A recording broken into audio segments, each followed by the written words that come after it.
Good afternoon, everyone. Today we're diving into a thought-provoking topic, understanding the relationship between fear and love, and how these two forces shape our actions, decisions, and the environments around us.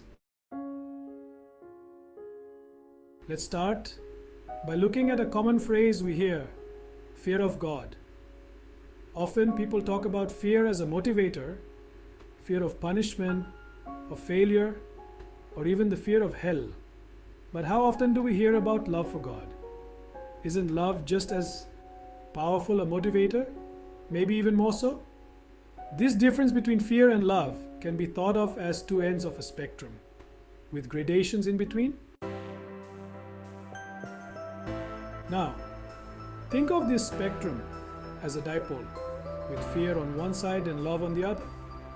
In organizations, for example, when there's a fear of failure, you might notice harsher language, impatience, and fault finding. Leaders might use language that enforces responsibility and strict perfectionism, creating a charged, tense atmosphere. But on the opposite end, where there is love or a hope of success, people are more collaborative. Conversations are softer, more supportive. There's collective ownership, acceptance, and a willingness to patiently work towards shared goals. Understanding these two sides helps us realize that both fear and love play roles in life. There are times when a strict, fear-based approach might be necessary, say in life and death situations or areas requiring zero tolerance for errors.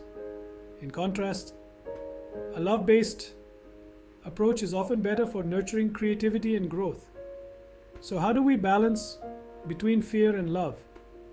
By evaluating the environment we're in and what's required at the moment. In a high-stakes environment, such as the military, strict standards driven by fear might be vital, but in supportive settings like volunteer groups or satsangs, a love-centered approach fosters unity. And finding this balance isn't just an individual effort. It requires a collective understanding, a bhagidari, partnership. When you bring in the wisdom of friends, mentors, and colleagues, you can reach a balanced approach that benefits everyone involved.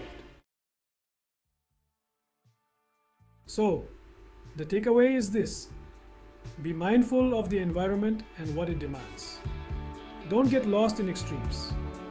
As the saying goes, don't be a Gama in the land of the Lama. In other words, be present and aware. Know when to be strong, when to be gentle, and above all, strive for the balance that each situation calls for. Thank you for joining me today. If you found this discussion helpful, don't forget to like, share, and subscribe for more thought-provoking content. See you next time.